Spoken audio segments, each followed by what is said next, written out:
तर नमस्कार. चला, कालच्या धरण आपला व्हिडिओ आलेला नाहीये, तर चला आज बेत काय आहे रविवार पेशल तर बघूया. आणि पंचमी दिवशी काढल्या त्याच्यावर काय काढलाच नाही का व्हिडिओ. तर आता कसं श्रावण महिना असल्यामुळे जरा भाज्या कशाच नुसता व्हेज खायचं, फक्त शुद्ध शाकाहारी. तर आज मस्त आज काय एकदम साधा आणि एकदम पौष्टिक असं जेवण आहे आणि पचायलाही एकदम हलकं फुलकं. तर चला बघूया आपण आज काय बनवायचं बेत येते. चला छानपैकी अशा शेवग्याच्या शेंगा बघा आता मस्त असं शिजायला टाकलं, म्हणजे अर्ध्या कच्च्या शिजून घ्यायच्यात, जास्त हे नाही. इकडं मस्त चिंच भिजायला ठेवली आहे, त्याच्यामध्ये आता हा गूळ खिसून टाकायचा आहे. इकडं कढीपत्ता ठेवला आहे आपल्याला घेतलेला आहे, आणि इकडे कुकरमध्ये तुरीची डाळ आणि मुगाची डाळ शिजून घेतलेली आहे. आणि इकडं झालं आहे आपलं आलं लसूण आणि 2-3 असं थोडंसं खोबऱ्याचा तुकडा हे बारीक करून घ्यायचं आहे. तर तुम्ही म्हणता आज काय बेत बनवायचं आहे, मस्त आपल्याला आज सांबर बनवायचं आहे. त्यासाठी आधी सगळं तयारी करून ठेवायला लागते. डाळ शिजून घेतली, गूळ असा चिंचमध्ये भिजाय ठेवायचा, चिंच आणि गूळ एकत्र, आणि मस्त आंबट गोड सांबर लागतं. आणि डाळ शिजताना पण कुकरमध्ये टमॅटो कांदा फोडणीला देऊन मग डाळ शिजवायची. थोडे हळद टाकून अशी डाळ शिजवून घ्यायची. बघा डाळ कशी शिजली छान, म्हणजे छान सांबर छान होतं. आणि टमाटर असं डायरेक्ट टाकलं तर असं खूप टेस्ट अशी छान लागते. आणि इकडं मस्तपैकी आपलं इडलीची कुकरची भांडी ठेवल्या, तर इडलीचं बेटरमध्ये ह्यावेळेस वेगळं केले तेही बघूया. तर पावसाळा चालू असताना इडलीचं बेटर कसं फुगलेलं आहे. तर पावसाळ्यामध्ये इडली जास्त फुगण्यासाठी आपण फक्त दरवेळेस फक्त राशींचं तांदूळ आणि हेच घेत असतो, उडदाची डाळ. तर ह्या वेळेस आपण पावसाळ्यामध्ये थोडंसं पोहे टाकायचं 1-2 वाट्या, आणि थोडंशी त्याच्यामध्ये आपले मेथ्या असतात, मेथ्याचं दाणं टाकायचं एक आपला हा चमचा भरून, 1 ते 2 चमचे, 1 चमचा भरून टाकला तरी खूप आहे. जसं जास्त असेल तर 2 चमचे टाकायचे. तर असं बेटर असं एकदम फुललेलं आहे छान. बघ कसं फेसावलं. तर ह्याच्या इडल्या तुम्ही सांगा किती छान जाळीदार पडते ना. असं झालं आता एकदम फेसावले या हे बघा.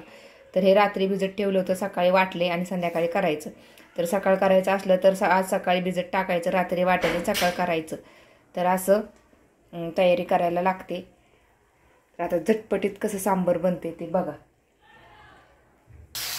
तर बघा छानपैकी शेंगा चांगल्या आपल्या अर्ध्या कच्च्या शिजल्यात, कारण डाळीमध्ये नाही शेंगा शिजून घ्यायच्या, एक गाळ होतात आणि रेंदा होतो शेंगाच्या, वेगळ्या शेंगाच्या शिजून घ्यायच्या.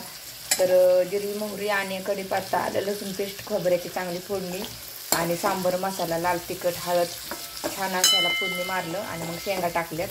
तर शेवग्याचं शेंगाचं पाणी त्यात टाकायचं, आणि उकळी आल्यानंतर हे चिंच पाणी आणि आपल्याला वरून टाकायचं. तर डाळ इकडे चांगली घुटून घेतली या.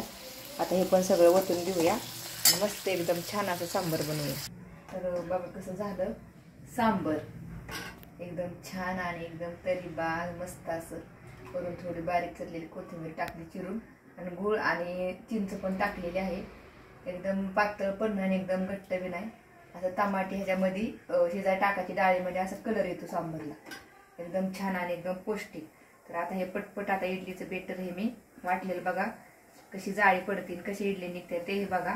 पोह्यामुळे खूप छान जाळ्या पडतात, तर पोहे टाकत जावं. ह्या दिवसात कसं फुलत नाही पीठ, तर तरी अशी पीठ छान असं फुललेले पोह्यामुळे. आणि थोडंसं मेथ्या टाकायच्या.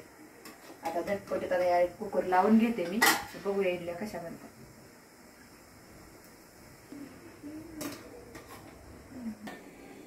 चला बघूया आता इडल्या कशा झालेल्या आहेत.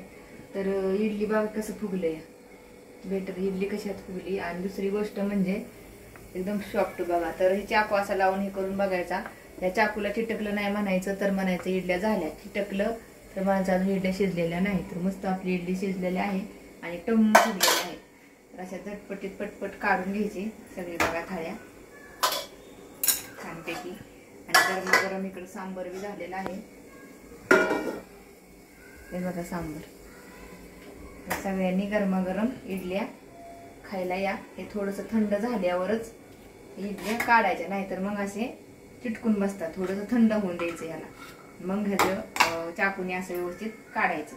तर झटपटीत असं इडल्या करून बघा कशा झाल्या नक्की सांगा. सगळ्यांनी रविवार पेशल आज इडली सांबर खायला या. ओके.